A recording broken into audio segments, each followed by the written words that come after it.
Hello friends, कैसे हैं आप सब। मैं अजीत कुमार आप सभी को अजीत एकेडमी स्वागत करता हूं। आज जो है टेस्ट सीरीज नंबर 22 है।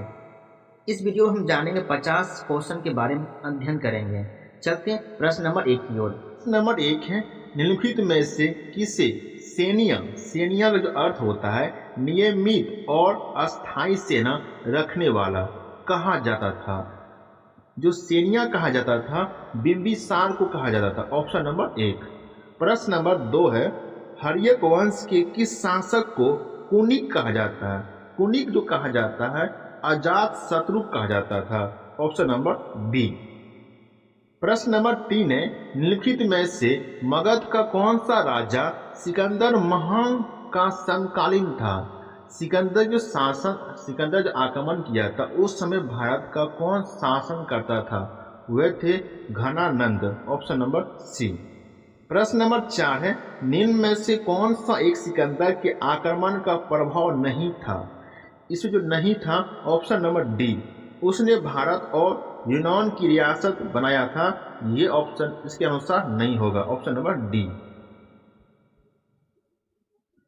प्रश्न नंबर 5 है, किस शासक ने गंगा एवं सोन नदियों का संगम पर पाटलिपुत्र नामक नगर की स्थापना किया था। तो पाटलिपुत्र की स्थापना किया था उदयन ने किया था। Option number 1। प्रश्न नंबर 6 है, प्रथम मगध साम्राज्य का उत्कर्ष किस सदी में हुआ था। यह सदी है 6ठी सदी ईस्वी पूर्व में हुआ था। Option number B.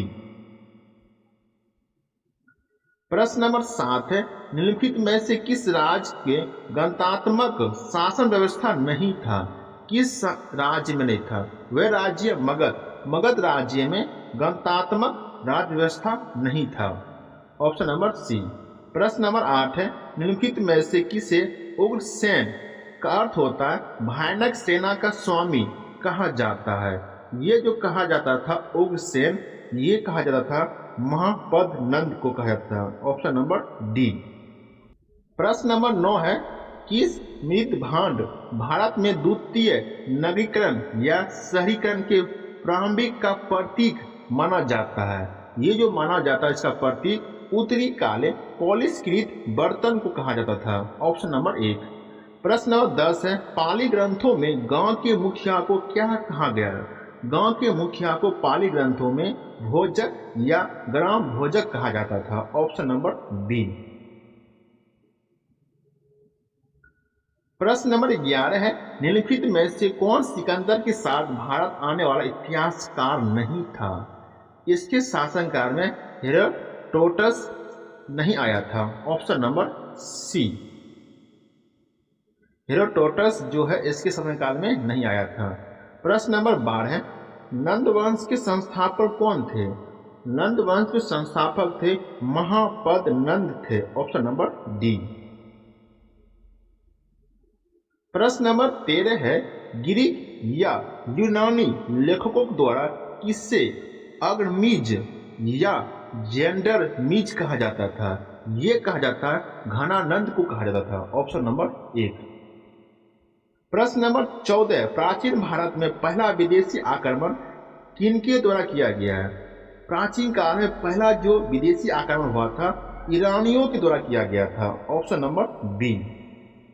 Number 15, Nanda वंश के अंतिम सम्राट कौन था। जो नंद वंश था इसके अंतिम जो सम्राट था घनानंद था। Option number C. प्रश्न नंबर 16, भारत के सिक्कों या मुद्रा का प्रचलन कब हुआ था। भारत में सिक्कों जो प्रचलन हुआ था 600 ईस्वी पूर्व में हुआ था। Option number D. प्रश्न नंबर 17 है, मगध के किस प्रारंभिक शासक ने राज्यारोहण के लिए अपने पिता की हत्या की एवं इसी कारणवश अपने पुत्र के द्वारा मारा गया। अजातशत्रु ने अपने पिता बिंबिसार की हत्या किया था और अजातशत्रु जो पुत्र था उदयन भी ने अपने पिता अजातशत्रु की हत्या कर दिया था। ऑप्शन नंबर 1 होगा। इसने अपने पिता को हत्या किया, इसका पुत्र ने इसकी हत्या कर दिया था। ऑप्शन नंबर 1 होगा। प्रश्न नंबर 18 है, ईरान के खम्मी वंश के किस शासक ने भारतीय भूभाग को जीतने के बाद उसे फारस साम्राज्य का 20वां प्रांत बनाया था? ये जो था ईरान जो शासक किया था भारत में, डेरियस प्रथम। Option number B. प्रश्न नंबर 19 है, विश्व का पहला गणतंत्र वैशाली में किसके द्वारा स्थापित किया गया था? यह लिच्छवी के द्वारा स्थापित किया गया था पहला गणतंत्र वैशाली में। Option number C. प्रश्न नंबर 20 है, हाइडेयस्वित्सा आधुनिक नाम है झेलम का युद्ध किन किन शासकों के बीच में हुआ था? ये जो शासक थे सिकंदर और पोरस के मध्य युद्ध हुआ था। Option number D. किस नदी पर? झेलम नदी पर हुआ था। प्रश्न नंबर 21 है, 6वीं सदी ईसा पूर्व के दौरान बड़े राज्यों का उदय का मुख्य कारण क्या था? 6वीं सदी ईसा पूर्व में बने जो बड़े राज्य होता था उस समय इसका उदय का मुख्य कारण क्या था? इसका जो मुख्य कारण था, उत्तर प्रदेश और बिहार में व्यापक पैमाने पर लोहे का उपयोग होता था, इसी कारण बड़े बड़े राज्य का उदय होता था। प्रश्न नंबर 22 है, मगध की प्रथम राजधानी कौन सी थी? इसकी जो प्रथम राजधानी थी गिरिवर्ज या राजगिरी थे। Option number B.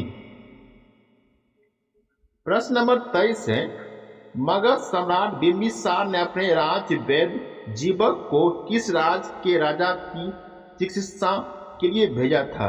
वह जो राज था अवंती। Option number C. प्रश्न नंबर 24 है, किस शासक ने अवंती को जीतकर मगध का हिस्सा बना लिया था?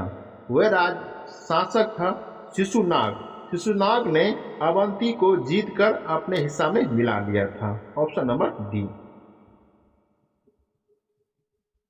प्रश्न नंबर 25 है, निम्न में से कौन सा एक बौद्ध ग्रंथ 16 महाजनपदों का उल्लेख करता है?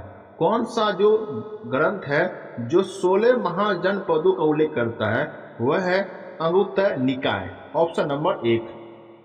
प्रश्न नंबर 26 है, किस मगध सम्राट ने अंग का विलय अपने राज्य में कर लिया था?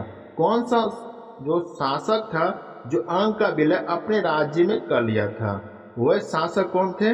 बिंबिसार ने अंग को अपने राज्य में मिला लिया था। Option number B.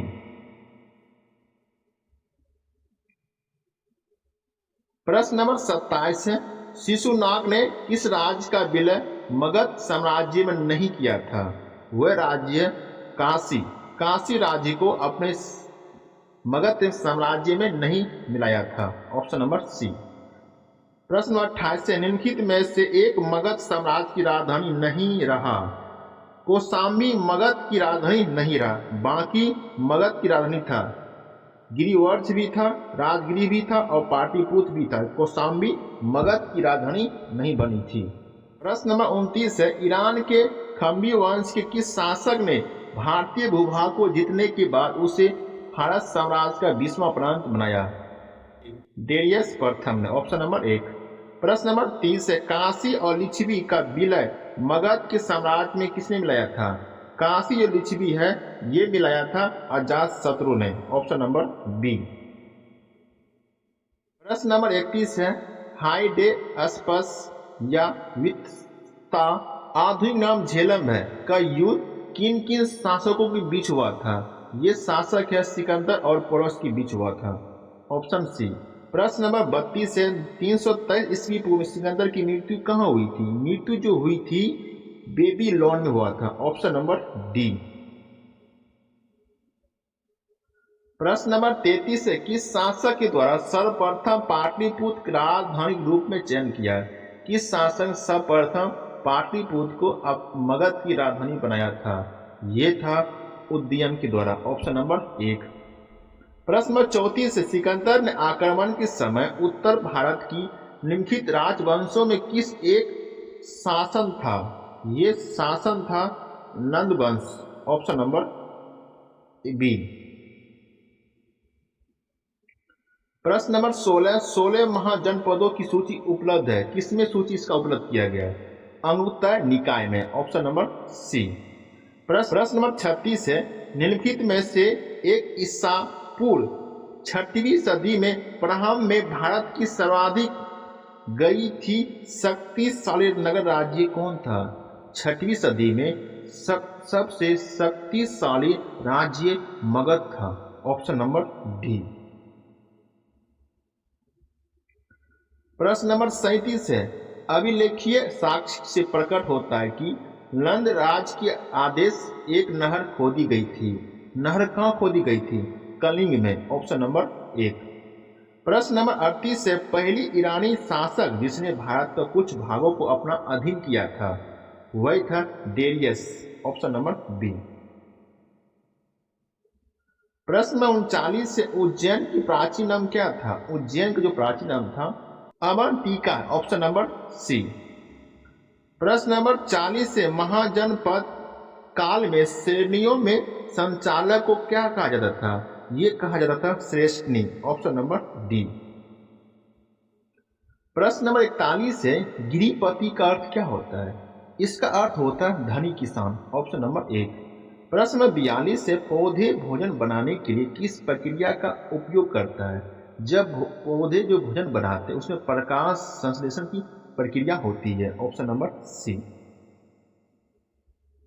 प्रश्न नंबर 43 है, ध्वनि की गति अधिकतम कहाँ होती है?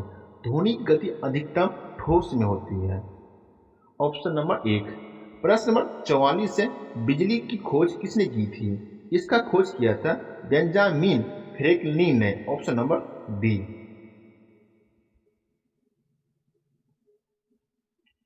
प्रश्न नंबर 45 है, कौन सी धातु सामान्य तापमान पर द्रव अवस्था में रहता है? धातु पूछा, धातु होगा पारा। पारा जो धातु है जो सामान्य अवस्था में द्रव अवस्था में होता है। Option number C. प्रश्न नंबर 46 है, पृथ्वी के सबसे बाहरी परत को क्या कहा जाता है? सबसे बाहरी परत को क्रस्ट कहा जाता है। Option number B. प्रश्न नंबर 47 है, कर्क रेखा भारत के कितने राज्यों से गुजरती है? ये रेखा भारत के 8 राज्यों से गुजरती है। वे राज्य है Gujarat, Rajasthan, Madhya Pradesh, Chhattisgarh, Jharkhand, Paschim Bengal, Tripura, Mizoram. Option number C. प्रश्न नंबर 48 से, भारत के राष्ट्रीय पशु कौन है? भारत के राष्ट्रीय पशु बाघ है। Option number C. प्रश्न नंबर 49 है, हिमालय की सबसे ऊंची चोटी कौन सी है? हिमालय की सबसे ऊंची चोटी एवरेस्ट है। Option number C. आज के प्रश्न नंबर 50 है, भारत का राष्ट्रपति किस प्रकार का प्रमुख होता है? ये जो प्रमुख होता है नाम मात्र प्रमुख होता है। Option number B.